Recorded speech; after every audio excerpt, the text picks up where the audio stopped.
ਗੁਰੂ ਸਤਨਾਮ ਸ਼੍ਰੀ ਵਾਹਿਗੁਰੂ ਸਾਹਿਬ ਜੀ। ਜਿਉਂ ਜਾਨਹੁ ਤਿਉਂ ਰਾਖ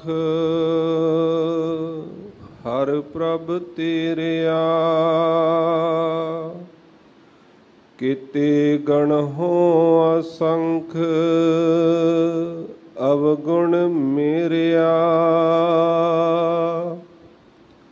ਅਸੰਖ ਅਵਗੁਣ ਖਤੇ ਫੇਰੇ ਨਿਤ ਪ੍ਰਤ ਸਦ ਭੁਲੀਐ। ਅਸੰਖ ਅਵਗੁਣ ਖਤੇ ਫੇਰੇ ਨਿਤ ਪ੍ਰਤ ਸਦ ਭੂਲੀਐ। ਮੋਹ ਮਗਨ ਬਿਕਰਾਲ ਮਾਇਆ ਤਉ ਪ੍ਰਸਾਦੀ ਘੂਲੀਐ। ਲੋਕ ਕਰਤ ਬਿਕਾਰ ਬਿਖੜੇ ਪ੍ਰਭ ਨੇਰਹੁ ਤੇ ਨੇਰਿਆ। ਬਿਨਵੰਤ ਨਾਨਕ ਦਇਆ ਧਾਰਹੁ। ਕਾਢ ਭਵ ਜਲ ਫੇਰਿਆ। ਸੱਜਣ ਸੱਚਾ ਪਾਤਸ਼ਾਹ ਸ਼ਾਹਾਂ ਦਾ ਸ਼ਾਹ। ਇਸ ਪਾਸ ਬੈਠਿਆ ਸਭਨਾ ਦਾ ਵਿਸਾਹ। ਖਾਲਸਾ ਜੀ ਚੈਨਲ ਨੂੰ ਸਬਸਕ੍ਰਾਈਬ ਕਰਨ ਤੋਂ ਬਾਅਦ 'ਚ ਆਲ ਨੋਟੀਫਿਕੇਸ਼ਨ ਨੂੰ ਜ਼ਰੂਰ ਔਨ ਕਰੋ ਤਾਂ ਕਿ ਸਾਡੀ ਕਥਾ ਕੀਰਤਨ ਦੀ ਹਰ ਵੀਡੀਓ ਤੁਹਾਡੇ ਤੱਕ ਪਹੁੰਚਦੀ ਰਹੇ ਅਤੇ ਵੀਡੀਓ ਨੂੰ ਲਾਈਕ ਕਰਨਾ ਨਾ ਭੁੱਲਣਾ ਜੀ। ਸ੍ਰੀ ਵਾਹਿਗੁਰੂ ਸਾਹਿਬ ਜੀ। ਰਾਗ ਸੂਹੀ ਛੰਤ ਮਹਲਾ ਪਹਿਲਾ। ਘਰ ਪਹਿਲਾ। ਇੱਕ ਓੰਕਾਰ ਸਤਿਗੁਰ ਪ੍ਰਸਾਦ। ਭਰ ਜੋਬਨ ਮੈਂ ਮਤ ਪਈੜੈ ਘਰ ਪਾਹੁਣੀ ਬਲਰਾਮ ਜੀਓ। ਮੈਲੀ ਅਵਗਣ ਚਿਤ ਬਿਨ ਗੁਰ ਗੁਣ ਨਾ ਸਮਾਵਨੀ ਬਲਰਾਮ ਜੀਓ। ਭਰ ਜੋਬਨ ਮੈਂ ਮਤ ਪਈੜੈ ਘਰ ਪਾਹੁਣੀ ਬਲਰਾਮ ਜੀਓ। ਮੈਲੀ ਅਵਗਣ ਚਿਤ ਬਿਨ ਗੁਰ ਗੁਣ ਨਾ ਸਮਾਵਨੀ ਬਲਰਾਮ ਜੀਓ। ਗੁਣ ਸਾਰ ਨ ਜਾਣੀ ਭਰਮ ਭੁਲਾਣੀ ਜੋਬਨ ਬਾਦ ਗਵਾਇਆ। ਵਾਰ ਘਰ ਦਰ ਦਰਸ਼ਨ ਨਹੀਂ ਜਾਤਾ ਫਿਰ ਕਾ ਸਹਿਜ ਨਾ ਪਾਇਆ। ਸਤਿਗੁਰ ਪੂਛ ਨ ਮਾਰਗ ਚਾਲੀ ਸੂਤੀ ਰਹਿਣ ਵਿਹਾਣੀ। ਨਾਨਕ ਬਾਲ ਤਨ ਰਾਡੇ ਪਾ ਬਿਨ ਪਿਰ ਧਨ ਕੁਮਲਾਣੀ। ਸਤਿਗੁਰ ਪੂਛ ਨ ਮਾਰਗ ਚਾਲੀ ਸੂਤੀ ਰਹਿਣ ਵਿਹਾਣੀ। ਨਾਨਕ ਬਾਲ ਤਨ ਰਾਡੇ ਪਾ ਬਿਨ ਪਿਰ ਧਨ ਕੁਮਲਾਣੀ। ਵਾਹਿਗੁਰੂ ਜੀ ਕਾ ਖਾਲਸਾ ਵਾਹਿਗੁਰੂ ਜੀ ਕੀ ਫਤਿਹ। ਜੁਗਹੁ ਜੁਗ ਅਟਲ ਚਵਰ ਛਤਰ ਤਖਤਾਂ ਦੇ ਮਾਲਕ ਵਾਲੀਏ ਕੁਲ ਆਲਮ ਸ਼ਬਦਾ ਅਵਤਾਰ, ਸਰਬ ਸਾਂਝੀ ਵਾਲਤਾ ਦੇ ਰਹਿਬਰ ਗਰੀਬ ਨਵਾਜ ਸਤਿਗੁਰੂ ਸਾਹਿਬ ਧੰਨ ਧੰਨ ਸਾਹਿਬ ਸ੍ਰੀ ਗੁਰੂ ਗ੍ਰੰਥ ਸਾਹਿਬ ਮਹਾਰਾਜ ਸੱਚੇ ਪਾਤਸ਼ਾਹ ਜੀਆਂ ਦੀ ਪਾਵਨ ਪਵਿੱਤਰ ਹਜ਼ੂਰੀ ਅੰਦਰ ਅਤੇ ਸਾਹਿਬ ਸ੍ਰੀ ਗੁਰੂ ਰਾਮਦਾਸ ਸੱਚੇ ਪਾਤਸ਼ਾਹ ਜੀ ਦੇ ਪਾਵਨ ਪਵਿੱਤਰ ਸਥਾਨ ਸ੍ਰੀ ਦਰਬਾਰ ਸਾਹਿਬ ਸ੍ਰੀ ਅੰਮ੍ਰਿਤਸਰ ਸਾਹਿਬ ਜੀ ਵਿਖੇ ਦੂਰ ਦਰਾਡੇ ਤੋਂ ਚੱਲ ਕਰਕੇ ਹਾਜ਼ਰੀਆਂ ਭਰ ਰਹੇ ਗੁਰੂ ਪਿਆਰੇ ਗੁਰੂ ਸਵਾਰੇ ਸਤ ਸੰਗੀ ਜਨੋ ਵੱਡੇ ਭਾਗ ਹਨ ਜੋ ਜਿੱਥੇ ਸਰੀਰ ਕਰਕੇ ਸਤਿਗੁਰਾਂ ਦੇ ਪਾਵਨ ਧਰ ਦੀਆਂ ਹਾਜ਼ਰੀਆਂ ਭਰ ਰਹੇ ਹਾਂ, ਉਸ ਦੇ ਨਾਲ ਹੀ ਇੰਟਰਨੈਟ ਅਤੇ ਟੀਵੀ ਮਾਧਿਅਮ ਦੇ ਰਾਹੀਂ ਸੁਰਤ ਕਰਕੇ ਵੀ ਸਤਿਗੁਰ ਜੀ ਦੇ ਦਰਸ਼ਨਾਂ ਦਾ ਸਤਿਗੁਰ ਜੀ ਦੇ ਇਸ ਪਾਵਨ ਸਥਾਨ 'ਤੇ ਹਾਜ਼ਰੀਆਂ ਭਰ ਕੇ ਆਨੰਦ ਮਾਣ ਰਹੇ ਹਾਂ। ਸੋ ਆਓ ਅੱਜ ਦਾ ਜੋ ਪਾਵਨ ਪਵਿੱਤਰ ਉਪਦੇਸ਼ ਹੁਕਮ ਸਵਰੂਪ ਸਤਿਗੁਰਾਂ ਨੇ ਸਾਡੀ ਝੋਲੀ ਪਾਇਆ ਹੈ, ਤਿਸ ਦੀ ਵਿਚਾਰ ਅਲਪ ਮਤ ਦੇ ਦੁਆਰਾ ਸਤਿਗੁਰਾਂ ਦੀ ਬਖਸ਼ਿਸ਼ ਦੇ ਨਾਲ ਸ਼ਰਵਨ ਕਰੀਏ ਜੀ। ਸਤਨਾਮ ਸ੍ਰੀ ਵਾਹਿਗੁਰੂ ਸਾਹਿਬ ਜੀ। ਰਾਗ ਸੂਹੀ ਸ਼ੰਤ ਮਹਲਾ ਪਹਿਲਾ। ਘਰ ਪਹਿਲਾ ਇੱਕ ਓੰਕਾਰ ਸਤਿਗੁਰ ਪ੍ਰਸਾਦ। ਸੂਹੀ ਰਾਗ ਦੇ ਦੁਆਰਾ ਸਾਹਿਬ ਸ੍ਰੀ ਗੁਰੂ ਨਾਨਕ ਦੇਵ ਮਹਾਰਾਜ ਸੱਚੇ ਪਾਤਸ਼ਾਹ ਜੀ ਸੁਰਤਾਲ ਦੇ ਪਹਿਲੇ ਘਰ ਦੇ ਅੰਦਰ ਇਹ ਪਾਵਨ ਪਵਿੱਤਰ ਉਪਦੇਸ਼ ਛੰਤ ਜੋ ਸ਼ਬਦ ਦੀ ਚਾਲ ਹੈ ਦੇ ਦੁਆਰਾ ਬਖਸ਼ਿਸ਼ ਕਰ ਰਹੇ ਹਨ।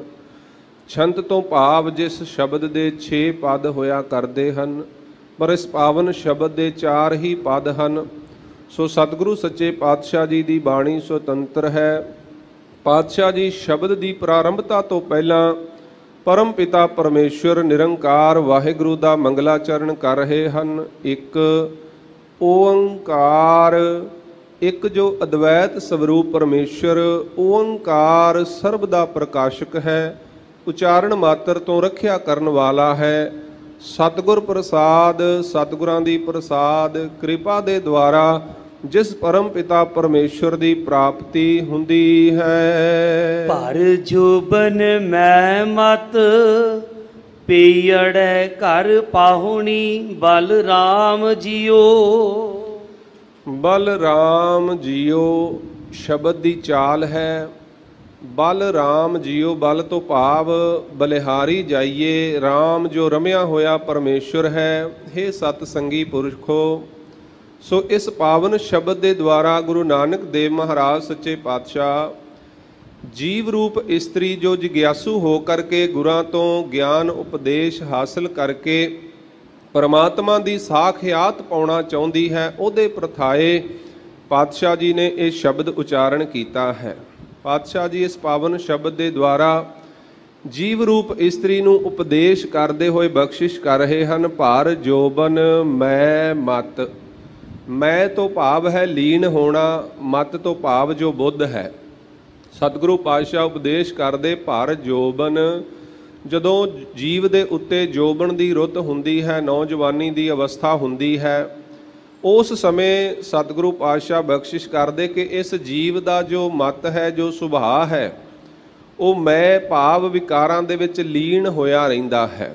ਇਸ ਨੂੰ ਇਸ ਗੱਲ ਦਾ ਅਹਿਸਾਸ ਹੀ ਨਹੀਂ ਹੈ। ਪੇਈੜੈ ਘਰ ਪਾਹੁਣੀ। ਪੇਈੜੈ ਤੋਂ ਭਾਵ ਹੈ ਪੇਕੇ ਪਰਿਵਾਰ ਦੇ ਵਿੱਚ।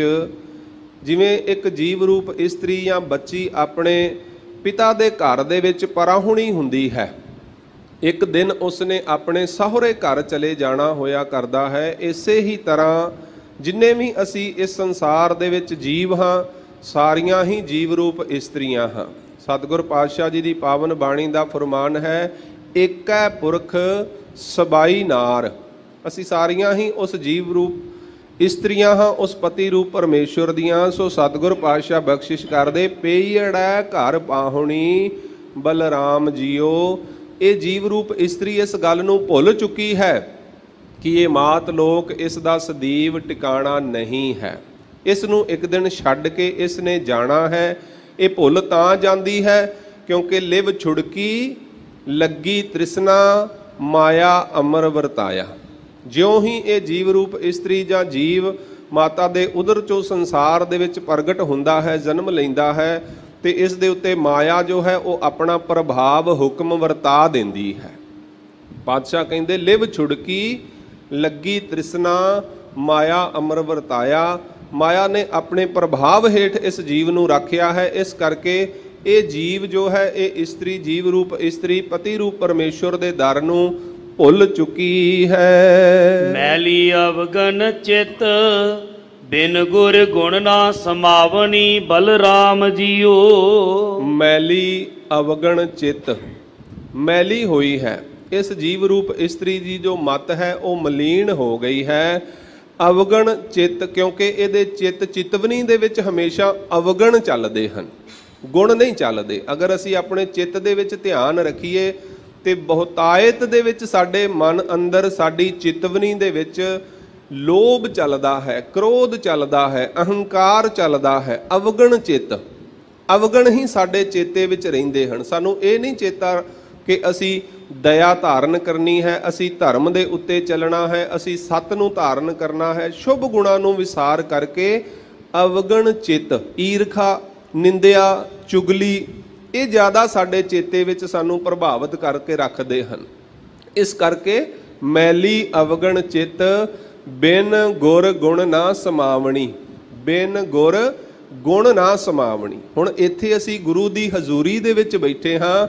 ਸਤਿਗੁਰੂ ਪਾਤਸ਼ਾਹ ਬਖਸ਼ਿਸ਼ ਕਰਦੇ ਹਨ ਬਿਨਾਂ ਗੁਰੂ ਦੀ ਕਿਰਪਾ ਤੋਂ ਗੁਣ ਹਿਰਦੇ ਵਿੱਚ ਨਹੀਂ ਸਮਾ ਸਕਦੇ। ਬਿਨਾਂ ਗੁਰੂ ਦੀ ਕਿਰਪਾ ਤੋਂ ਗੁਰ ਬਿਨ ਘੋਰ ਅੰਧਾਰ ਗੁਰੂ ਬਿਨ ਸਮਝ ਨਾ ਆਵੇ। ਸਤਿਗੁਰ ਕਹਿੰਦੇ ਗੁਰੂ ਤੋਂ ਬਿਨਾਂ ਸਮਝ ਨਹੀਂ ਆ ਸਕਦੀ। ਇਸ ਕਰਕੇ ਕਿਉਂ ਸਾਡੀ ਮਤ ਕਿਉਂ ਮਲੀਨ ਹੈ, ਕਿਉਂ ਮੈਲੀ ਹੈ? ਕਿਉਂਕਿ ਅਸੀਂ ਗੁਰੂ ਦੇ ਉਪਦੇਸ਼ ਨੂੰ ਕਮਾਇਆ ਨਹੀਂ ਹੈ, ਗੁਰੂ ਦੇ ਮਾਰਗ ਤੇ ਚੱਲਦੇ ਨਹੀਂ ਹਾਂ। ਇਸ ਕਰਕੇ ਪਾਤਸ਼ਾਹ ਕਹਿੰਦੇ ਮੈਲੀ ਅਵਗਣ ਚਿੱਤ ਬਿਨ ਗੁਰ ਗੁਣ ਨਾ ਸਮਾਵਣੀ। ਬਿਨਾਂ ਗੁਰੂ ਦੀ ਕਿਰਪਾ ਤੋਂ ਗੁਣ ਹਿਰਦੇ ਵਿੱਚ ਨਹੀਂ ਸਮਾ ਸਕਦੇ। ਇਸ ਕਰਕੇ ਹਮੇਸ਼ਾ ਗੁਰੂ ਦੀ ਸ਼ਰਨ ਵਿੱਚ ਰਹਿਣਾ, ਗੁਰੂ ਦੇ ਉਪਦੇਸ਼ ਨੂੰ ਚੇਤੇ ਵਿੱਚ ਰੱਖਣਾ ਹੀ ਮਨੁੱਖੀ ਜੀਵਨ ਦਾ ਆਧਾਰ ਹੈ। ਸਤਿਗੁਰ ਪਾਤਸ਼ਾਹ ਬਖਸ਼ਿਸ਼ ਕਰਦੇ ਬਲਰਾਮ ਜੀਓ। ਬਲਰਾਮ ਜੀਓ ਤੋਂ ਭਾਵ ਹੈ ਪਰਮੇਸ਼ਵਰ, ਹੈ ਸਾਰਿਆਂ ਨੂੰ ਜੀਓ ਦਾਨ ਦੇਣ ਵਾਲੇ ਰਮੇ ਹੋਏ ਰਾਮ, ਮੈਂ ਤੇਰੇ ਤੋਂ ਬਲਿਹਾਰ ਜਾਵਾਂ। ਗੁਣ ਸਾਰ ਨਾ ਜਾਣੀ ਭਰਮ ਭੁਲਾਣੀ ਜੋਬਨ ਬਾਦ ਗਵਾਇਆ। ਜੀਵ ਰੂਪ ਇਸਤਰੀ ਨੇ ਪਤੀ ਰੂਪ ਪਰਮੇਸ਼ਵਰ ਦੇ ਗੁਣਾਂ ਦੀ ਸਾਰ ਜਾਣੀ ਹੀ ਨਹੀਂ ਹੈ। ਜੋ ਪਰਮਾਤਮਾ ਨੇ ਸਾਨੂੰ ਗੁਣ ਬਖਸ਼ਿਸ਼ ਕੀਤੇ ਹਨ, ਸੀਲ, ਸੰਯਮ, ਦਇਆ, ਧਰਮ, ਇਹਨਾਂ ਗੁਣਾਂ ਦੀ ਅਸੀਂ ਸਾਰ ਜਾਣੀ ਹੀ ਨਹੀਂ ਹੈ। ਕਿਉਂਕਿ ਅੰਮ੍ਰਿਤ ਕੌੜਾ ਵਿਖਿਆ ਮੀਠੀ, ਸਾਨੂੰ ਗੁਰੂ ਦੀ ਅੰਮ੍ਰਿਤ ਰੂਪੀ ਬਾਣੀ ਜਿਹੜੀ ਹੈ, ਉਪਦੇਸ਼ ਜੋ ਹੈ ਉਹ ਕੌੜਾ ਲੱਗਦਾ ਹੈ, ਤੇ ਜੋ ਵਿਉ ਰੂਪ ਵਿਕਾਰ ਹਨ ਉਹ ਸਾਨੂੰ ਮਿੱਠੇ ਲੱਗ ਰਹੇ ਹਨ। ਇਸ ਕਰਕੇ ਪਾਤਸ਼ਾਹ ਜੀ ਬਖਸ਼ਿਸ਼ ਕਰਦੇ ਹਨ ਗੁਣ ਸਾਰ ਨਾ ਜਾਣੀ ਭਰਮ ਭੁਲਾਣੀ। ਜੀਵ ਰੂਪ ਇਸਤਰੀ ਭਰਮ ਦੇ ਵਿੱਚ ਭੁੱਲੀ ਹੋਈ ਹੈ। 5 ਪ੍ਰਕਾਰ ਦੇ ਭਰਮ ਵਿਦਵਾਨਾਂ ਨੇ ਸੰਸਾਰ ਦੇ ਅੰਦਰ ਮੰਨੇ ਹਨ। ਭੇਦ ਭਰਮ, ਕਰਤੱਤ ਭਰਮ, ਪੁੰਨ ਸੰਗ ਭਰਮ, ਵਿਚਾਰ, ਬ੍ਰਹਮ ਇਤਰ ਜਗ ਸਤ ਹੈ, 5 ਭਰਮ ਸੰਸਾਰ। 5 ਤਰ੍ਹਾਂ ਦਾ ਭਰਮ ਜੋ ਹੈ ਜੀਵ ਨੂੰ ਪਿਆ ਹੋਇਆ ਹੈ। ਭੇਦ ਭਰਮ, ਭੇਦ ਪੈ ਜਾਣਾ ਵੀ ਇਹ ਉੱਚਾ ਹੈ, ਨੀਵਾਂ ਹੈ, ਅਮੀਰ ਹੈ, ਗਰੀਬ ਹੈ, ਤੇਰਾ ਹੈ, ਮੇਰਾ ਹੈ, ਸੱਜਣ ਹੈ, ਦੁਸ਼ਮਣ ਹੈ, ਇਹ ਭੇਦ ਪਿਆ ਹੋਇਆ ਹੈ। ਭੇਦ ਭਰਮ। ਕਰਤੱਤ ਭਰਮ ਤੇ ਆਪਣੇ ਕਰਤਵ ਦਾ ਭਰਮ ਪੈ ਜਾਣਾ, ਮੈਂ ਕੀਤਾ ਹੈ, ਮੈਂ ਕਰਦਾ ਹਾਂ, ਮੈਂ ਕਰ ਸਕਦਾ ਹਾਂ।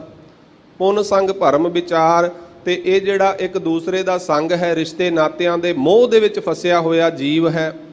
ਬ੍ਰਹਮ ਇਤਰ ਜਗ ਸਤ ਹੈ, ਬ੍ਰਹਮ ਪਰਮੇਸ਼ਵਰ ਤੋਂ ਬਿਨਾਂ ਸੰਸਾਰ ਨੂੰ ਸਤ ਕਰਕੇ ਜਾਣ ਲੈਣਾ। ਸੋ ਇਸ ਪ੍ਰਕਾਰ ਇਹ ਜੀਵ ਨੂੰ ਭਰਮ ਪਿਆ ਹੋਇਆ ਹੈ।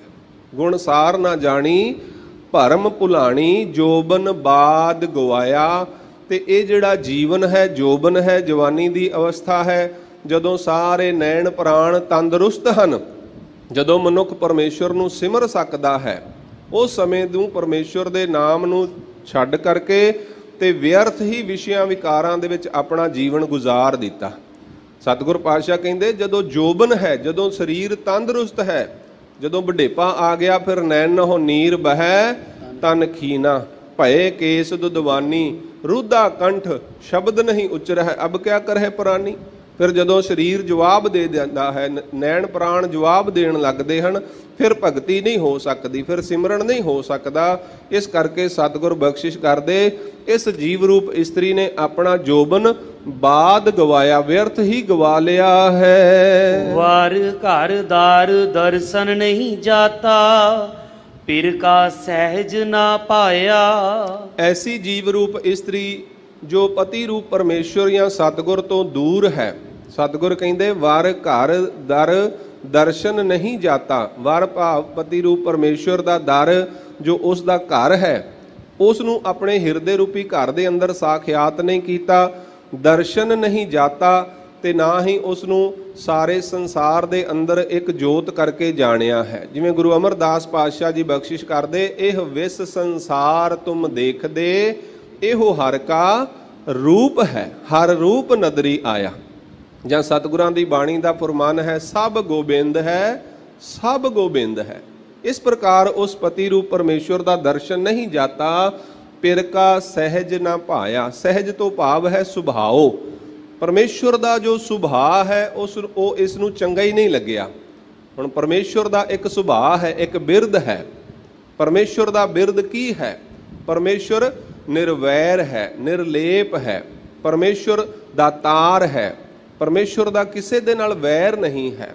ਪਰ ਜੀਵ ਰੂਪ ਇਸਤਰੀ ਜੋ ਔਗਣਾਂ ਦੇ ਸਹਿਤ ਹੈ, ਉਸ ਨੂੰ ਪਰਮੇਸ਼ਵਰ ਦਾ ਸੁਭਾਅ ਚੰਗਾ ਨਹੀਂ ਲੱਗਦਾ। ਉਸ ਨੂੰ ਪਰਮਾਤਮਾ ਦਾ ਕੀਤਾ ਜੋ ਹੈ ਉਹ ਚੰਗਾ ਨਹੀਂ ਲੱਗਿਆ ਹੈ। ਸਤਿਗੁਰ ਪੂਛ ਨਾ ਮਾਰਗ ਚਾਲੀ ਸੂਤੀ ਰਹਿਣ ਵਿਹਾਣੀ। ਸਤਿਗੁਰਾਂ ਨੂੰ ਪੁੱਛ ਕਰਕੇ, ਗੁਰਾਂ ਦੇ ਉਪਦੇਸ਼ ਨੂੰ ਗ੍ਰਹਿਣ ਕਰਕੇ ਜੀਵਨ ਰੂਪੀ ਮਾਰਗ ਤੇ ਨਾ ਚਾਲੀ, ਨਹੀਂ ਚੱਲ ਰਹੀ।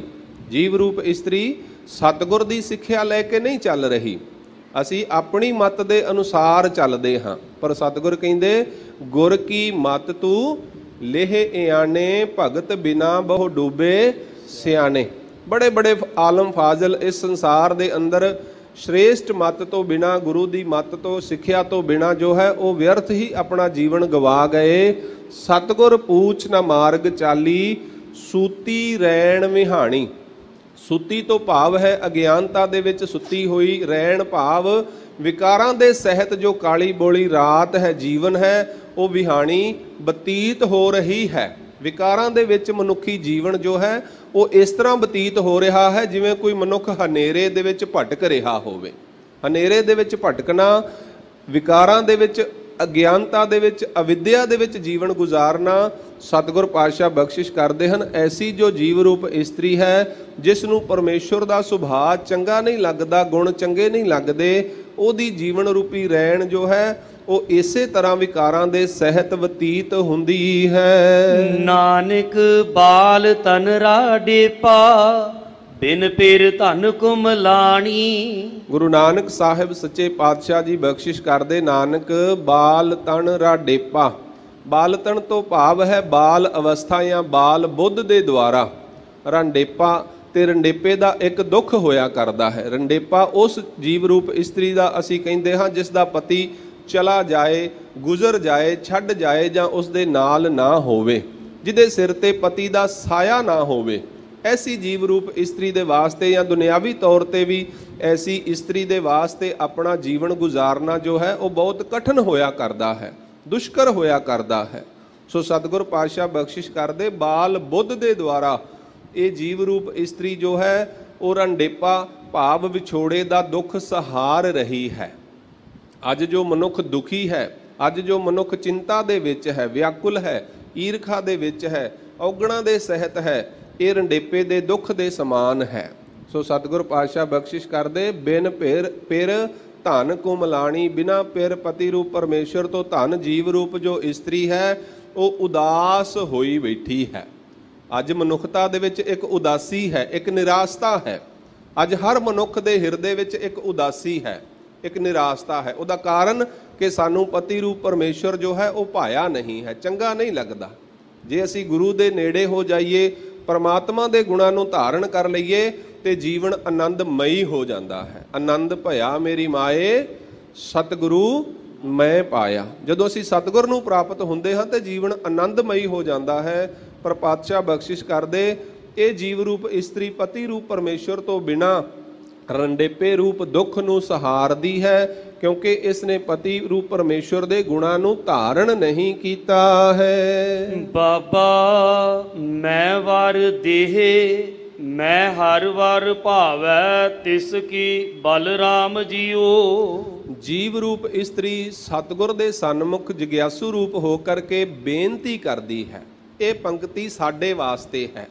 ਸਤਿਗੁਰ ਪਾਤਸ਼ਾਹ ਬਖਸ਼ਿਸ਼ ਕਰਦੇ, ਬਾਬਾ ਮੈਂ ਵਰ ਦੇਹ, ਹੇ ਸਤਿਗੁਰ ਮੈਨੂੰ ਐਸੀ ਆਸੀਸ ਦਿਓ। ਅਸੀਂ ਸਤਿਗੁਰ ਤੋਂ ਇਹ ਆਸੀਸ ਲੈਣੀ ਹੈ। ਹੇ ਸਤਿਗੁਰ ਮੈਨੂੰ ਐਸੀ ਆਸੀਸ ਦਿਓ। ਬਾਬਾ ਮੈਂ ਵਰ ਦੇਹ ਮੈਂ ਹਰ ਵਰ ਭਾਵੈ, ਕਿ ਮੈਨੂੰ ਵੀ ਮੇਰਾ ਪਤੀ ਰੂਪ ਜੋ ਪਰਮੇਸ਼ਵਰ ਹੈ ਉਹ ਭਾ ਜਾਏ। ਮੇਰੇ ਹਿਰਦੇ ਦੇ ਅੰਦਰ ਵੀ ਮੈਨੂੰ ਪਤੀ ਰੂਪ ਪਰਮੇਸ਼ਵਰ ਜੋ ਹੈ ਉਹ ਚੰਗਾ ਲੱਗੇ। ਤਿਸ ਕੀ ਬਲਰਾਮ ਜੀਓ, ਤੇ ਮੈਂ ਉਸ ਪਤੀ ਰੂਪ ਪਰਮੇਸ਼ਵਰ ਦੀ ਸੁਹਾਗਣ ਜੀਵ ਰੂਪ ਇਸਤਰੀ ਹੋ ਜਾਵਾਂ, ਗੁਰਮੁਖਤਾਈ ਦੇ ਸਹਿਤ ਹੋ ਜਾਵਾਂ। ਹੇ ਸਤਿਗੁਰ ਮੈਨੂੰ ਐਸਾ ਵਰ ਬਖਸ਼ਿਸ਼ ਦਿਓ। ਰਵ ਰਹਿਆ ਜੁਗ ਚਾਰ, ਤ੍ਰਿਭਵਨ ਬਾਣੀ ਜਿਸ ਕੀ ਬਲਰਾਮ ਜੀਓ। ਜਿਗਿਆਸੂ ਰੂਪ ਇਸਤਰੀ ਦਾ ਗੁਰਮੁਖ ਦਾ ਅਤੇ ਸਤਿਗੁਰ ਦਾ ਸੰਵਾਦ ਹੈ। ਜਿਗਿਆਸੂ ਰੂਪ ਇਸਤਰੀ ਸਤਿਗੁਰ ਜੀ ਦੇ ਤਾਈਂ ਕਹਿ ਰਹੀ ਹੈ, ਰਵ ਰਹਿਆ ਜੁਗ ਚਾਰ। ਮੈਂ ਸੁਣਿਆ ਹੈ ਉਹ ਜੋ ਪਤੀ ਰੂਪ ਪਰਮੇਸ਼ਵਰ ਹੈ ਚਾਰੇ ਯੁਗਾਂ ਦੇ ਵਿੱਚ ਉਹ ਸਾਰੀ ਸ੍ਰਿਸ਼ਟੀ ਦੇ ਵਿੱਚ ਰਮਿਆ ਹੋਇਆ ਹੈ, ਰਵਿਆ ਹੋਇਆ ਹੈ। ਚਾਰੇ ਯੁਗਾਂ ਦੇ ਵਿੱਚ ਉਹਦਾ ਹੀ ਪਸਾਰਾ ਹੈ। ਸਤਿਗੁਰ ਪਾਤਸ਼ਾਹ ਬਖਸ਼ਿਸ਼ ਕਰਦੇ, ਤ੍ਰਿਭਵਨ ਬਾਣੀ ਜਿਸ ਕੀ ਬਲਰਾਮ ਜੀਓ। ਤਿੰਨਾਂ ਹੀ ਭਵਨਾਂ ਦੇ ਵਿੱਚ ਉਹਦੀ ਬਾਣੀ ਤੋਂ ਭਾਵ ਹੈ ਹੁਕਮ ਲਾਗੂ ਹੈ। ਤਿੰਨਾਂ ਹੀ ਭਵਨਾਂ ਦੇ ਵਿੱਚ ਪਰਮੇਸ਼ਵਰ ਦੇ ਹੁਕਮ ਤੋਂ ਬਾਹਰ ਕੁਛ ਵੀ ਨਹੀਂ ਹੈ। ਗੁਰੂ ਨਾਨਕ ਸਾਹਿਬ ਕਹਿੰਦੇ ਨਾ, ਹੁਕਮ ਹੈ ਅੰਦਰ ਸਭ ਕੋ, ਬਾਹਰ ਹੁਕਮ ਨਾ ਕੋਏ। ਨਾਨਕ ਹੁਕਮੈ ਜੇ ਬੁਝੈ, ਤਾਹਉ ਮੈਂ ਕਹਿ ਨਾ ਕੋਏ। ਤ੍ਰਿਭਵਨ ਬਾਣੀ, ਤਿੰਨਾਂ ਹੀ ਭਵਨਾਂ ਦੇ ਵਿੱਚ ਉਸ ਸਤਿਗੁਰ ਦਾ ਉਪਦੇਸ਼ ਹੁਕਮ ਰੂਪ ਹੋ ਕਰਕੇ ਵਰਤ ਰਿਹਾ ਹੈ। ਤ੍ਰਿਭਵਨ ਕੰਤ ਰਵੈ ਸੁਹਾਗਨ, ਅਵਗਣਵੰਤੀ ਦੂਰੇ। ਤ੍ਰਿਭਵਨ ਕੰਤ, ਤਿੰਨਾਂ ਹੀ ਭਵਨਾਂ ਦਾ ਜੋ ਕੰਤ ਸੁਆਮੀ ਮਾਲਕ ਹੈ। ਰਵੈ ਸੁਹਾਗਣ, ਤੇ ਸੁਹਾਗਵੰਤੀ ਗੁਰਮੁਖ ਰੂਪ ਜੀਵ ਰੂਪ ਇਸਤਰੀ ਜੋ ਹੈ ਉਸ ਨੂੰ ਰਵੈ ਤੋਂ ਭਾਵ ਉਸ ਦਾ ਸੰਗ ਮਾਣਦੀ ਹੈ। ਗੁਰੂ ਉਪਦੇਸ਼ ਦੇ ਦੁਆਰਾ ਜਦੋਂ ਅਸੀਂ ਬਾਣੀ ਪੜ੍ਹਦੇ ਹਾਂ, ਸਿਮਰਨ ਕਰਦੇ ਹਾਂ ਜਾਂ ਸੇਵਾ ਕਰਦੇ ਹਾਂ ਗੁਰੂ ਹੁਕਮ ਦੇ ਨਾਲ, ਤੇ ਅਸੀਂ ਉਸ ਪਤੀ ਰੂਪ ਪਰਮੇਸ਼ਵਰ ਨੂੰ ਆਪਣੇ ਅੰਗ ਸੰਗ ਕਰਕੇ ਮਹਿਸੂਸ ਕਰ ਸਕਦੇ ਹਾਂ।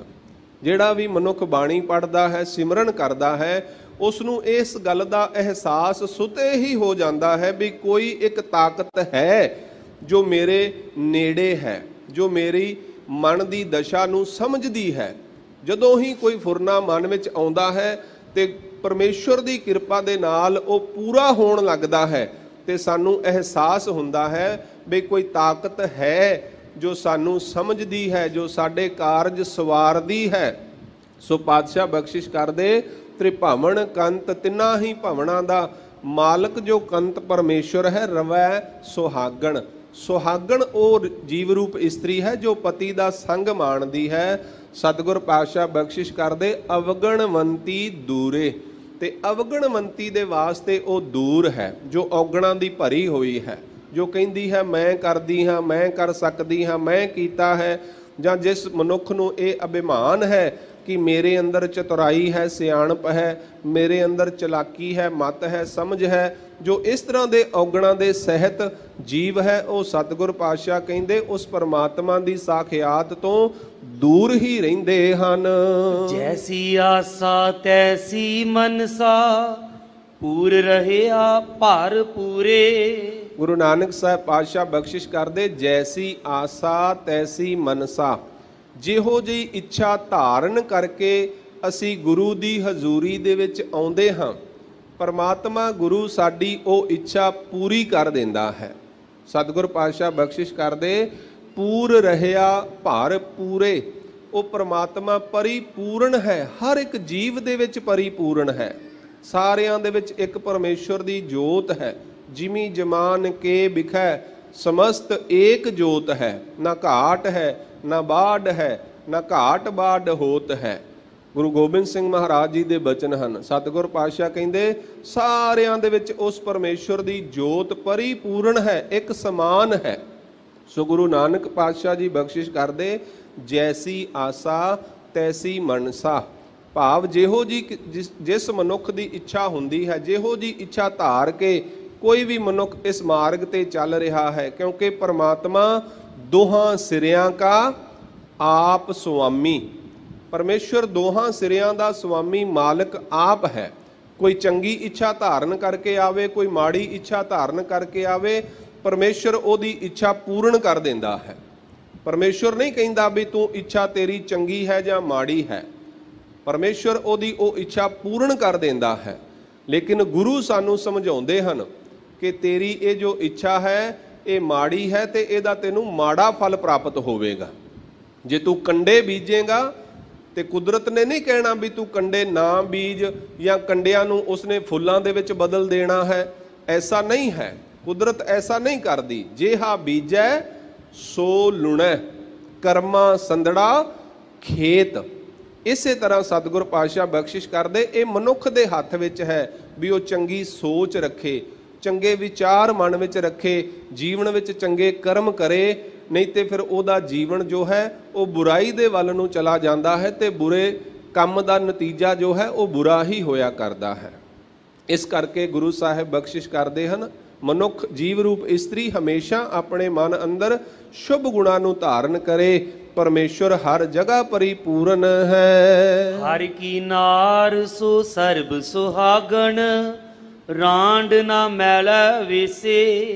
हर की नार, हरिहर परमेश्वर दी नार जो जीव रूप इस्त्री जो जिग्यासु जन है, सर्ब सुहागण, वो सदा ही सुहागवंती दे सहत होकर के अपना जीवन बतीत करती है। सतगुरु गुरु नानक पातशाह जी समझा रहे हैं, हे भाई जो जीव जो मनुख परमेश्वर रूपी पति दे संग लग गया, जिसनों पति रूप परमेश्वर दा संग प्राप्त हो गया, ओदा लोक भी सुखिया ते ओदा परलोक भी सुखिया। वो इत्थे भी सुहागण ते ओ दरगाह दे विच भी मान दे आदर दे सहत हुंदी है। रे रे दरगह कहे ना को, आओ बैठ आदर शुभ देऊ। परमेश्वर दे प्यारिਆਂ ਨੂੰ संसार दे विच भी आदर ते दरगाह दे विच भी आदर मिलदा है। सो पातशाह समझाउंदे भाई हर की नार सो सर्ब सुहागण, रांड ना मैले वेसे।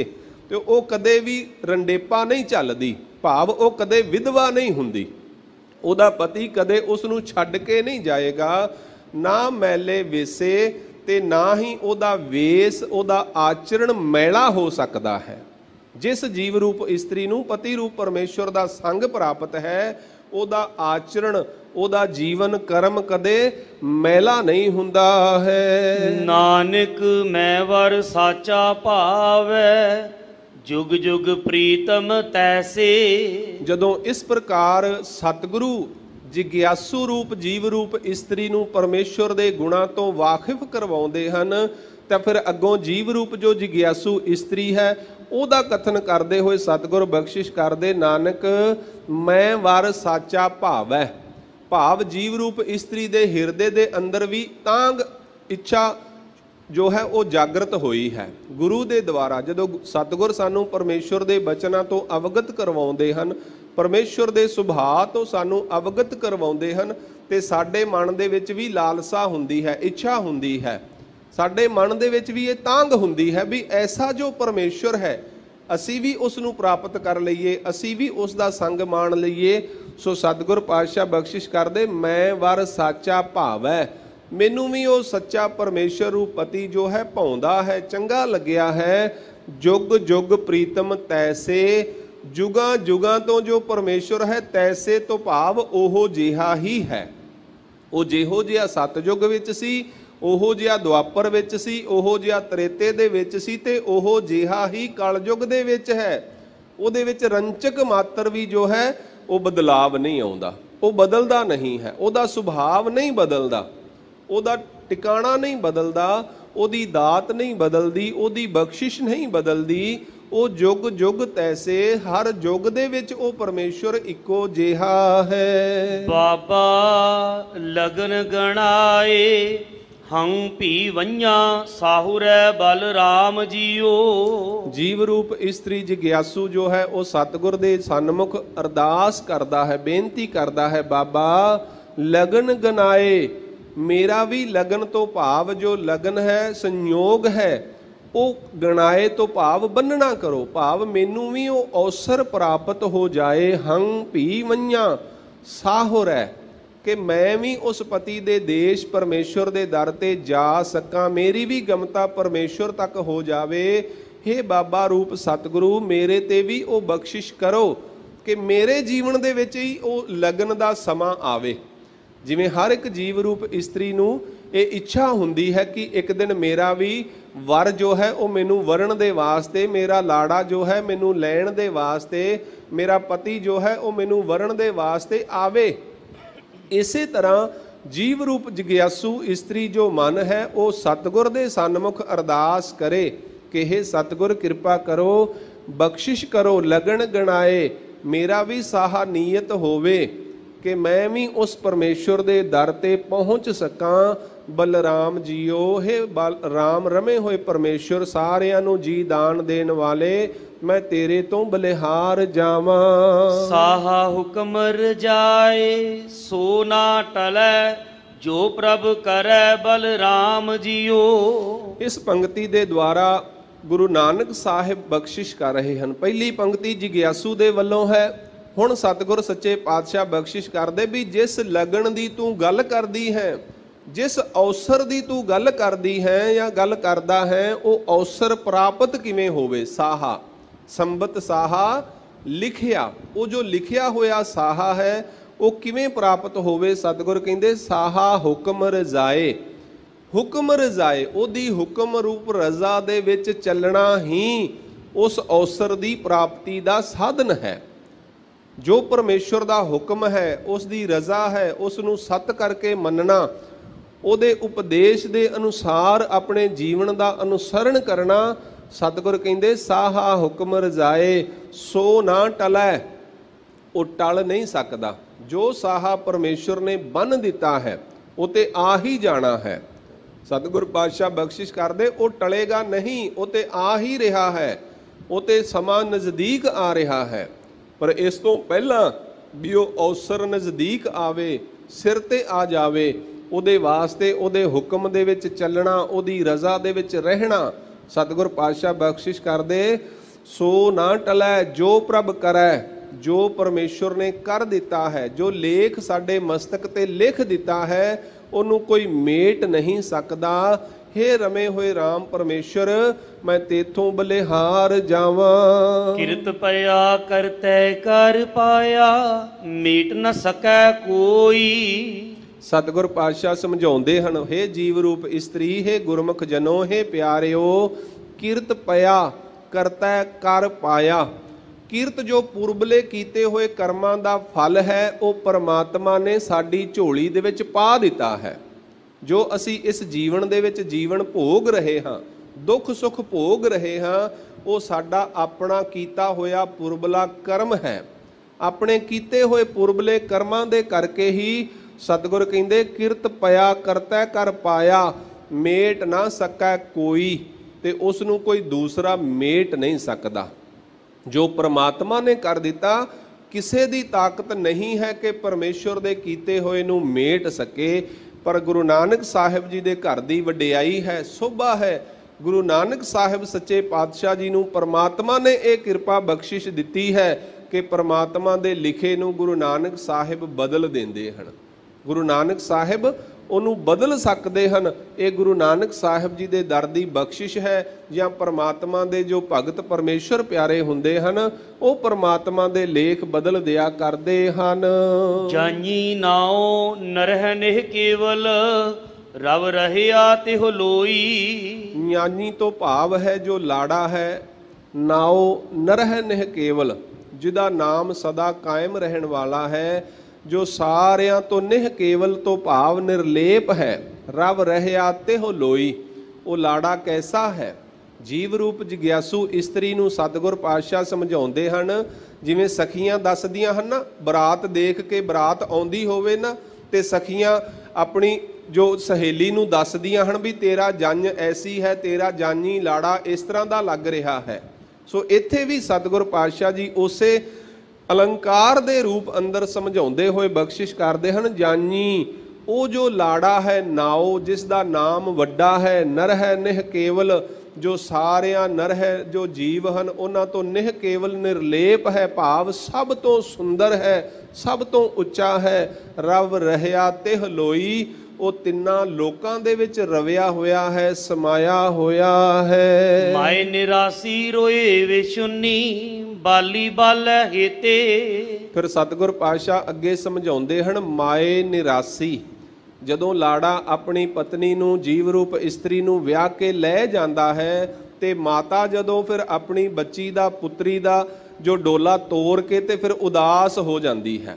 ਇੱਥੇ ਸਤਿਗੁਰ ਨੇ ਇਹ ਦ੍ਰਿਸ਼ਟਾਂਤ ਦਿੱਤਾ ਹੈ, ਜਿਵੇਂ ਇੱਕ ਮਾਤਾ ਆਪਣੀ ਪੁੱਤਰੀ ਦੀ ਡੋਲੀ ਤੋੜ ਕੇ ਨਿਰਾਸ਼ ਹੁੰਦੀ ਹੈ, ਇਸੇ ਤਰ੍ਹਾਂ ਜਦੋਂ ਇੱਕ ਜੀਵ ਰੂਪ ਜਗਿਆਸੂ ਇਸਤਰੀ ਨੂੰ ਪਤੀ ਰੂਪ ਪਰਮੇਸ਼ਵਰ ਪ੍ਰਾਪਤ ਹੋ ਜਾਂਦਾ ਹੈ ਤੇ ਫਿਰ ਉਹ ਜੋ ਮਾਇਆ ਹੈ ਜਿਸ ਨੇ ਇਸ ਨੂੰ ਭਰਮਾਇਆ ਹੋਇਆ ਸੀ, ਜਿਸ ਨੇ ਇਸ ਨੂੰ ਜੀਵਨ ਦੇ ਵਿੱਚ ਕੁਰਾਹੇ ਪਾਇਆ ਹੋਇਆ ਸੀ, ਉਹ ਮਾਇਆ ਫਿਰ ਉਦਾਸ ਹੋ ਜਾਂਦੀ ਹੈ, ਉਹ ਮਾਇਆ ਫਿਰ ਨਿਰਾਸ਼ ਹੋ ਜਾਂਦੀ ਹੈ। ਮਾਏ ਨਿਰਾਸੀ ਰੋਏ ਵਿਛੁੰਨੀ, ਬਾਲੀ ਬਾਲੈ ਹੇਤੇ। ਹੁਣ ਜੋ ਬਾਲੜੀ ਹੈ ਉਹਦਾ ਬਾਲ ਆਪਣੇ ਪਤੀ ਰੂਪ ਪਰਮੇਸ਼ਵਰ ਦੇ ਨਾਲ ਹੇਤ ਪ੍ਰੇਮ ਪੈ ਗਿਆ ਹੈ, ਹੁਣ ਉਹ ਮਾਇਆ ਤੋਂ ਨਿਰਲੇਪ ਹੋ ਗਈ ਹੈ।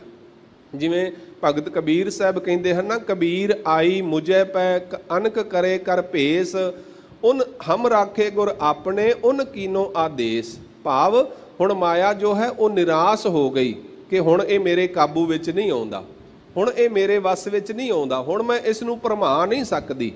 ਸਤਿਗੁਰ ਪਾਤਸ਼ਾਹ ਜੀ ਦੀ ਬਾਣੀ ਦਾ ਫਰਮਾਨ ਹੈ, ਮਾਏ ਬਾਪ ਪੂਤ ਹਿਤ ਭਰਾਤਾ, ਉਨ ਘਰ ਘਰ ਮੇਲਿਓ ਦੂਆ, ਕਿਸ ਹੀ ਬਾੜ ਘਾਟ ਕਿਸ ਹੀ ਪੈ, ਸਗਰੇ ਲਰ ਲਰ ਮੂਆ। ਜਿਨ੍ਹਾਂ ਨੂੰ ਮਾਇਆ ਨੇ ਆਪਣੇ ਪ੍ਰਭਾਵ ਹੇਠ ਰੱਖਿਆ ਹੋਇਆ ਹੈ ਉਹ ਸਾਰੇ ਇੱਕ ਦੂਜੇ ਦੇ ਨਾਲ ਲੜ ਰਹੇ ਹਨ, ਕਿਸੇ ਨਾ ਕਿਸੇ ਤਰੀਕੇ ਦੇ ਨਾਲ। ਅੱਜ ਸਮਾਜ ਵਿੱਚ ਅਸੀਂ ਦੇਖਦੇ ਹਾਂ ਇੱਕ ਝਗੜਾ ਚੱਲ ਰਿਹਾ ਹੈ, ਇਹ ਝਗੜਾ ਮਾਇਆ ਨੇ ਪਾਇਆ ਹੋਇਆ ਹੈ। ਪਰ ਜਦੋਂ ਗੁਰੂ ਕਿਰਪਾ ਦੇ ਨਾਲ ਮਨੁੱਖ ਪਰਮੇਸ਼ਵਰ ਦੇ ਨਜ਼ਦੀਕ ਹੋ ਜਾਂਦਾ ਹੈ, ਪਤੀ ਰੂਪ ਪਰਮੇਸ਼ਵਰ ਨੂੰ ਪ੍ਰਾਪਤ ਕਰ ਲੈਂਦਾ ਹੈ, ਫਿਰ ਉਹ ਮਾਇਆ ਨਿਰਾਸ਼ ਹੋ ਜਾਂਦੀ ਹੈ ਵੀ ਇਹ ਹੁਣ ਮੇਰੇ ਕਾਬੂ ਵਿੱਚ ਨਹੀਂ ਆਉਂਦਾ, ਹੁਣ ਨਹੀਂ ਮੈਂ ਇਸ ਨੂੰ ਭਰਮਾ ਸਕਦੀ ਹਾਂ। ਨਾਨਕ ਸਾਚ ਸ਼ਬਦ ਸੁਖ ਮਹਿਲੀ, ਗੁਰ ਚਰਣੀ ਪ੍ਰਭ ਚੇਤੇ। ਸਤਿਗੁਰੂ ਸੱਚੇ ਪਾਤਸ਼ਾਹ ਬਖਸ਼ਿਸ਼ ਕਰਦੇ ਹਨ, ਗੁਰੂ ਸ਼ਬਦ ਦੇ ਦੁਆਰਾ, ਉਪਦੇਸ਼ ਦੇ ਦੁਆਰਾ ਸੁਖ ਮਹਿਲੀ, ਆਪਣੇ ਮਹਿਲ ਭਾਵ ਜੀਵ ਰੂਪੀ ਜੀਵਨ ਦੇ ਅੰਦਰ ਸੁਖ ਮਾਣਦੀ ਹੈ ਜੀਵ ਰੂਪ ਇਸਤਰੀ। ਅਸੀਂ ਆਪਣੇ ਸਰੀਰ ਰੂਪੀ ਘਰ ਦੇ ਅੰਦਰ ਅਗਰ ਸੁਖ ਲੈਣਾ ਹੈ ਤੇ ਉਹਦੇ ਵਾਸਤੇ ਸਾਨੂੰ ਗੁਰੂ ਦਾ ਉਪਦੇਸ਼ ਕਮਾਣਾ ਪਵੇਗਾ, ਗੁਰੂ ਦੀ ਸਿੱਖਿਆ ਨੂੰ ਧਾਰਨ ਕਰਨਾ ਪਵੇਗਾ। ਸਤਿਗੁਰ ਪਾਤਸ਼ਾਹ ਬਖਸ਼ਿਸ਼ ਕਰਦੇ, ਗੁਰ ਚਰਣੀ ਪ੍ਰਭ ਚੇਤੇ। ਗੁਰੂ ਦੇ ਚਰਨ ਕੀ ਹਨ? ਹਿਰਦੈ ਚਰਨ ਸ਼ਬਦ ਸਤਿਗੁਰ ਕੋ, ਨਾਨਕ ਬਾਧਿਓ ਪਾਲ। ਗੁਰੂ ਦੇ ਸ਼ਬਦ ਨੂੰ ਆਪਣੇ ਹਿਰਦੇ ਵਿੱਚ ਟਿਕਾ ਲੈਣਾ ਤੇ ਇਸ ਤਰ੍ਹਾਂ ਸਾਨੂੰ ਜੋ ਪਰਮਾਤਮਾ ਹੈ ਉਹ ਹਰ ਵੇਲੇ ਚੇਤੇ ਵਿੱਚ ਰਹਿੰਦਾ ਹੈ। ਬਾਣੀ ਪੜ੍ਹਦੇ ਹੋਏ, ਸਿਮਰਨ ਕਰਦੇ ਹੋਏ ਪਰਮਾਤਮਾ ਦੀ ਯਾਦ ਹਿਰਦੇ ਵਿੱਚ ਬਣੀ ਰਹਿੰਦੀ ਹੈ। ਬਾਬੁਲ ਦਿੱਤੜੀ ਦੂਰ, ਨਾ ਆਵੈ ਘਰ ਪਈਐ ਬਲਰਾਮ ਜੀਓ। ਗੁਰੂ ਨਾਨਕ ਦੇਵ ਮਹਾਰਾਜ ਸੱਚੇ ਪਾਤਸ਼ਾਹ ਬਖਸ਼ਿਸ਼ ਕਰਦੇ ਹਨ, ਬਾਬੁਲ ਦਿੱਤੜੀ ਦੂਰ। ਉਹ ਜੋ ਪਤੀ ਰੂਪ ਪਰਮੇਸ਼ਵਰ ਹੈ ਜਿਸ ਦਾ ਘਰ ਜੋ ਹੈ ਦੂਰ ਹੈ, ਦੂਰ ਉਹਨਾਂ ਵਾਸਤੇ ਹੈ ਜਿਹੜੇ ਅਗਿਆਨਤਾ ਦੇ ਵਿੱਚ ਹਨ, ਜਿਹੜੇ ਅਵਿਦਿਆ ਦੇ ਵਿੱਚ ਹਨ। ਨਹੀਂ ਤੇ ਸਤਿਗੁਰੂ ਪਾਤਸ਼ਾਹ ਜੀ ਦੀ ਬਾਣੀ ਦਾ ਫਰਮਾਨ ਹੈ, ਗੁਰੂ ਭਗਤ ਰਵਿਦਾਸ ਜੀ ਕਹਿੰਦੇ ਹਨ, ਪਰਮੇਸ਼ਵਰ ਤੇ ਬਹੁਤ ਨੇੜੇ ਹੈ, ਕਹਿ ਰਵਿਦਾਸ ਹਾਥ ਪੈ ਨੇੜੈ। ਉਹ ਤੇ ਬਹੁਤ ਨੇੜੇ ਹੈ ਪਰ ਅਵਿਦਿਆ ਕਰਕੇ ਦੂਰ ਲੱਗਦਾ ਹੈ। ਸੋ ਉਸ ਦੂਰ ਪਤੀ ਰੂਪ ਪਰਮੇਸ਼ਵਰ ਨੂੰ ਜਦੋਂ ਬਾਬੁਲ ਨੇ ਆਪਣੀ ਗੁਰੂ ਕਿਰਪਾ ਦੇ ਦੁਆਰਾ ਜੀਵ ਰੂਪ ਇਸਤਰੀ ਜੋ ਹੈ ਪ੍ਰਾਪਤ ਹੋਈ ਹੈ, ਸਤਿਗੁਰ ਪਾਤਸ਼ਾਹ ਬਖਸ਼ਿਸ਼ ਕਰਦੇ, ਨਾ ਆਵੈ ਘਰ ਪਈਐ।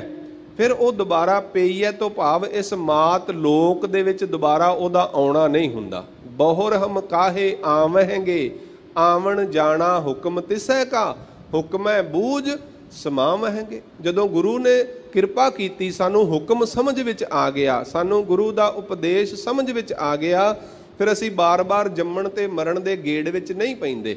ਫਿਰ ਉਹ ਜੀਵ ਸੰਸਾਰ ਵਿੱਚ ਦੁਬਾਰਾ ਆਉਂਦਾ ਨਹੀਂ ਹੈ। ਪਰਮੇਸ਼ਵਰ ਦੀ ਅਭੇਦਤਾ ਦਾ ਸੁੱਖ ਉਸ ਨੂੰ ਪ੍ਰਾਪਤ ਹੋ ਜਾਂਦਾ ਹੈ। ਸਤਿਗੁਰ ਕਹਿੰਦੇ ਬਲਰਾਮ ਜੀਓ, ਹੇ ਸਾਰਿਆਂ ਨੂੰ ਜੀਓ ਦਾਨ ਦੇਣ ਵਾਲੇ ਰਮੇ ਹੋਏ ਰਾਮ ਪਰਮੇਸ਼ਰ, ਮੈਂ ਤੇਥੋਂ ਬਲਿਹਾਰ ਜਾਵਾਂ। ਰਹਿਸੀ ਵੇਖ ਹਦੂਰ, ਫਿਰ ਰਾਵੀ ਘਰ ਸੋਹੀਐ ਬਲਰਾਮ ਜੀਓ। ਰਹਿਸੀ ਵੇਖ ਹਦੂਰ, ਫਿਰ ਐਸੀ ਜੀਵ ਰੂਪ ਇਸਤਰੀ ਜਿਹਦੇ ਤੇ ਗੁਰੂ ਨੇ ਕਿਰਪਾ ਕੀਤੀ ਹੈ, ਪਤੀ ਰੂਪ ਪਰਮੇਸ਼ਵਰ ਦਾ ਸੰਗ ਪ੍ਰਾਪਤ ਹੋਇਆ ਹੈ, ਉਹ ਰਹਿਸੀ ਪ੍ਰਸੰਨ ਹੋਈ ਹੈ ਸਨਮੁਖ ਦੇਖ ਕਰਕੇ। ਜਿਸ ਨੇ ਉਸ ਪਤੀ ਰੂਪ ਪਰਮੇਸ਼ਵਰ ਨੂੰ ਆਪਣੇ ਸਨਮੁਖ ਦੇਖ ਲਿਆ ਹੈ ਗੁਰੂ ਕਿਰਪਾ ਦੇ ਦੁਆਰਾ, ਸਤਿਗੁਰ ਕਹਿੰਦੇ ਉਹ ਰਹਿਸੀ, ਉਹ ਪ੍ਰਸੰਨ ਹੋਈ ਜੀਵ ਰੂਪ ਇਸਤਰੀ। ਫਿਰ ਰਾਵੀ ਘਰ ਸੋਹੀ ਹੈ, ਤੋ ਆਪਣੇ ਪਤੀ ਰੂਪ ਪਰਮੇਸ਼ਵਰ ਦਾ ਸੰਗ ਮਾਣਦੀ ਹੋਈ ਆਪਣੇ ਘਰ ਦੇ ਵਿੱਚ, ਹਿਰਦੇ ਰੂਪੀ ਘਰ ਦੇ ਅੰਦਰ ਸ਼ੋਭਾ ਪਾਉਂਦੀ ਹੈ। ਬਲਰਾਮ ਜੀਓ, ਹੇ ਰਮੇ ਹੋਏ ਰਾਮ ਪਰਮੇਸ਼ਵਰ, ਮੈਂ ਤੇਥੋਂ ਬਲਿਹਾਰ ਜਾਵਾਂ। ਸਾਚੇ ਫਿਰ ਲੋੜੀ ਪ੍ਰੀਤਮ ਜੋੜੀ, ਮਤ ਪੂਰੀ ਪ੍ਰਧਾਨੇ। ਸੱਚੇ ਪਤੀ ਪਰਮੇਸ਼ਵਰ ਪਿਰ ਨੇ, ਜੋ ਲਾੜੇ ਨੇ ਲੋੜੀ ਪ੍ਰੀਤਮ ਜੋੜੀ। ਲੋੜੀ ਤੋਂ ਭਾਵ ਜਦੋਂ ਮੰਗ ਲਈ, ਜਦੋਂ ਪਤੀ ਰੂਪ ਪਰਮੇਸ਼ਵਰ ਨੇ ਜੀਵ ਰੂਪ ਇਸਤਰੀ ਨੂੰ ਆਪ ਗੁਰੂ ਕਿਰਪਾ ਦੇ ਦੁਆਰਾ ਲੋੜੀ ਮੰਗ ਲਿਆ, ਪ੍ਰੀਤਮ ਜੋੜੀ, ਤੇ ਪ੍ਰੀਤਮ ਨੇ ਉਹ ਜੋੜੀ ਜੋੜ ਲਈ, ਜੋੜ ਬਣਾ ਲਿਆ ਮਤ ਪੂਰੀ ਪ੍ਰਧਾਨੇ। ਤੇ ਐਸੀ ਜੀਵ ਰੂਪ ਜਗਿਆਸੂ ਇਸਤਰੀ ਦੀ ਜੋ ਮਤ, ਜੋ ਬੁੱਧ ਹੈ, ਉਹ ਪੂਰੀ ਹੋ ਗਈ, ਉਹ ਪ੍ਰਧਾਨ ਹੋ ਗਈ। ਪੰਚ ਪਰਵਾਨ ਪੰਚ ਪ੍ਰਧਾਨ, ਪੰਚੇ ਪਾਵਹਿ ਦਰਗਹਿ ਮਾਨ, ਉਹ ਪ੍ਰਧਾਨ ਹੋ ਗਈ, ਉਹ ਸੰਸਾਰ ਵਿੱਚ ਸੋਭਨੀਕ ਹੋ ਗਈ। ਜਿਵੇਂ ਭਗਤ ਕਬੀਰ ਸਾਹਿਬ, ਭਗਤ ਰਵਿਦਾਸ ਜੀ, ਜਿੰਨੇ ਵੀ ਭਗਤ ਸਹਿਬਾਨ ਹੋਏ ਹਨ, ਗੁਰਮੁਖ ਜਨ ਹੋਏ ਹਨ, ਸਤਪੁਰਸ਼ ਹੋਏ ਹਨ, ਜਿਨ੍ਹਾਂ ਦੇ ਉੱਤੇ ਪਰਮਾਤਮਾ ਦੀ ਕਿਰਪਾ ਹੋਈ, ਜਿਨ੍ਹਾਂ ਨੂੰ ਪਰਮਾਤਮਾ ਨੇ ਆਪਣੇ ਨਾਲ ਜੋੜ ਲਿਆ, ਫਿਰ ਉਹਨਾਂ ਦੀ ਮਤ ਪੂਰੀ ਹੋ ਜਾਂਦੀ ਹੈ। ਉਹ ਈਰਖਾ, ਨਿੰਦਿਆ, ਚੁਗਲੀ, ਦਵੈਖ ਤੋਂ ਉੱਪਰ ਹੋ ਜਾਂਦੇ ਹਨ, ਉਹ ਧਰਮ ਕਰਮ ਤੋਂ ਉੱਤੇ ਹੋ ਜਾਂਦੇ ਹਨ। ਇਸ ਪ੍ਰਕਾਰ ਸਤਿਗੁਰ ਕਹਿੰਦੇ ਉਹ ਸੰਸਾਰ ਵਿੱਚ ਪ੍ਰਧਾਨ ਹੋ ਕੇ ਸ਼ੋਭਾ ਪਾਉਂਦੇ ਹਨ। ਸੰਜੋਗੀ ਮੇਲਾ ਥਾਨ ਸੁਹੇਲਾ, ਗੁਣਵੰਤੀ ਗੁਰ ਗਿਆਨੇ। ਸੰਜੋਗੀ ਮੇਲਾ, ਸੰਜੋਗ ਭਲੇ ਸੰਜੋਗ, ਸੰਜੋਗ ਹੁੰਦਾ ਹੈ ਭਲੀ ਪ੍ਰਕਾਰ ਜੋਗ ਮਿਲਾਪ ਹੋ ਜਾਣਾ। ਜਿਵੇਂ ਸਤ ਸੰਗਤ ਹੈ, ਸਤ ਸੰਗਤ ਵਿੱਚ ਬੈਠਿਆਂ ਗੁਰੂ ਦਾ ਉਪਦੇਸ਼ ਕਮਾਉਂਦੇ ਕਮਾਉਂਦੇ ਗੁਰਮੁਖ ਜਨ ਜੋ ਹਨ, ਉਹ ਪਰਮਾਤਮਾ ਦੇ ਨੇੜੇ ਹੋ ਜਾਇਆ ਕਰਦੇ ਹਨ, ਔਗਣਾ ਤੋਂ ਦੂਰ ਹੋ ਜਾਇਆ ਕਰਦੇ ਹਨ। ਸੰਜੋਗੀ ਮੇਲਾ ਥਾਨ ਸੁਹੇਲਾ, ਤੇ ਉਹ ਥਾਨ ਜੋ ਪਰਮਾਤਮਾ ਦਾ ਦਰ ਸੋਭਨੀਕ ਹੈ, ਉਸ ਦੀ ਪ੍ਰਾਪਤੀ ਹੋਈ ਹੈ। ਗੁਣਵੰਤੀ ਗੁਰ ਗਿਆਨੇ, ਕਿਉਂਕਿ ਗੁਣਵੰਤੀ ਜੀਵ ਰੂਪ ਇਸਤਰੀ ਜੋ ਗੁਣਾਂ ਦੇ ਸਹਿਤ ਹੋਈ, ਗੁਰੂ ਦੇ ਗਿਆਨ ਨੂੰ ਉਸਨੇ ਆਪਣੇ ਹਿਰਦੇ ਵਿੱਚ ਧਾਰ ਲਿਆ ਹੈ। ਸਤ ਸੰਤੋਖ ਸਦਾ ਸੱਚ ਪੱਲੇ, ਸੱਚ ਬੋਲੇ ਫਿਰ ਭਾਏ। ਸਤ ਸੰਤੋਖ ਸਦਾ ਸੱਚ ਪੱਲੇ, ਸਤ ਸੰਤੋਖ ਰੂਪੀ ਸ਼ੁਭ ਗੁਣ ਤੇ ਸਦਾ ਸੱਚ ਜੋ ਪਰਮੇਸ਼ਵਰ ਹੈ, ਉਸਨੇ ਆਪਣੇ ਪੱਲੇ ਭਾਵ ਝੋਲੀ ਵਿੱਚ, ਹਿਰਦੇ ਰੂਪੀ ਪੱਲੇ ਵਿੱਚ ਪਾਣਾ ਕੀਤਾ ਹੈ।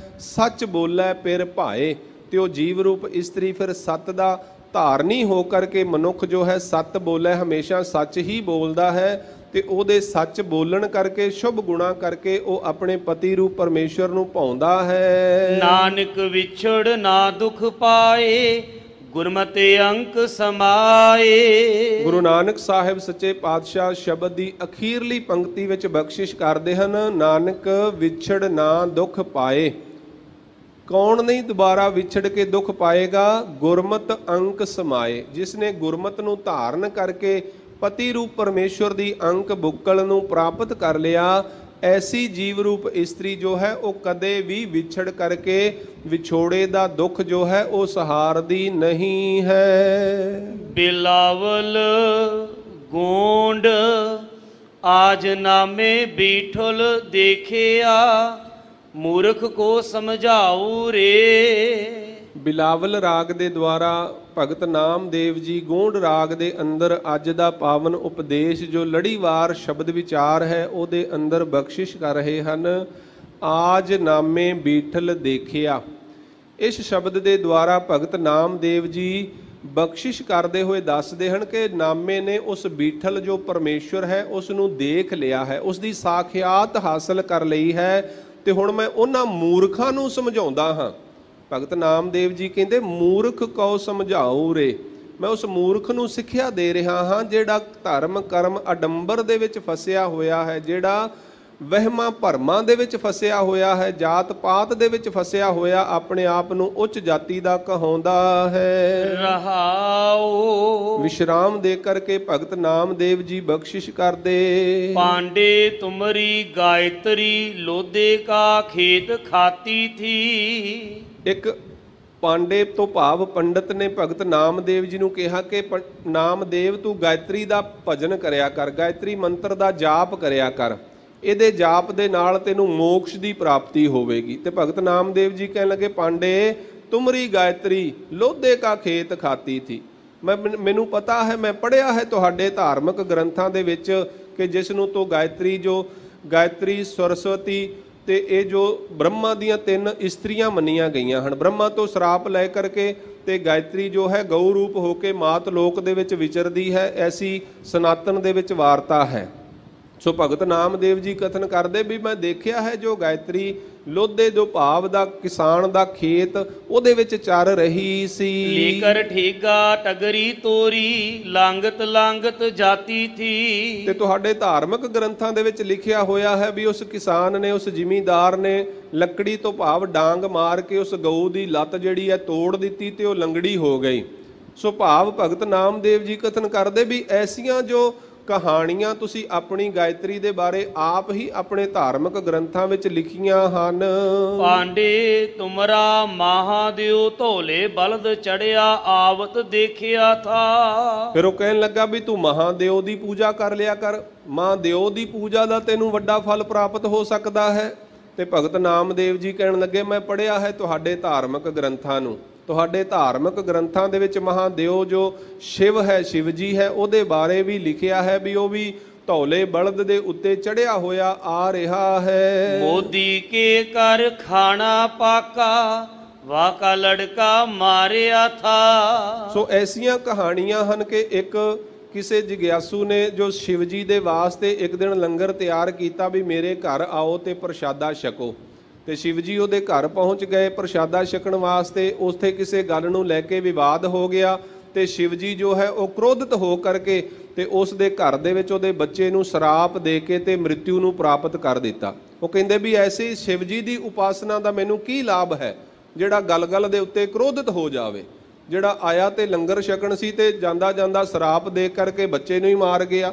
ਵੀ ਮੈਂ ਐਸੇ ਸ਼ਿਵ ਜੀ ਤੋਂ ਕੀ ਲੈਣਾ ਹੈ, ਮੇਰਾ ਉਹਦੇ ਨਾਲ ਕੋਈ ਵਾਸਤਾ ਨਹੀਂ ਹੈ। ਪਾਂਡੇ ਤੁਮਰਾ ਰਾਮਚੰਦ ਸੋ ਪੀ ਆਵਤ ਦੇਖਿਆ ਥਾ। ਫਿਰ ਭਗਤ ਨਾਮਦੇਵ ਜੀ ਨੂੰ ਕਹਿਣ ਲੱਗੇ ਵੀ ਰਾਮਚੰਦਰ ਜੀ ਦੀ ਉਪਾਸਨਾ ਕਰ ਲਿਆ ਕਰ, ਰਾਮਚੰਦਰ ਜੀ ਦਾ ਨਾਮ ਸਿਮਰ ਲਿਆ ਕਰ।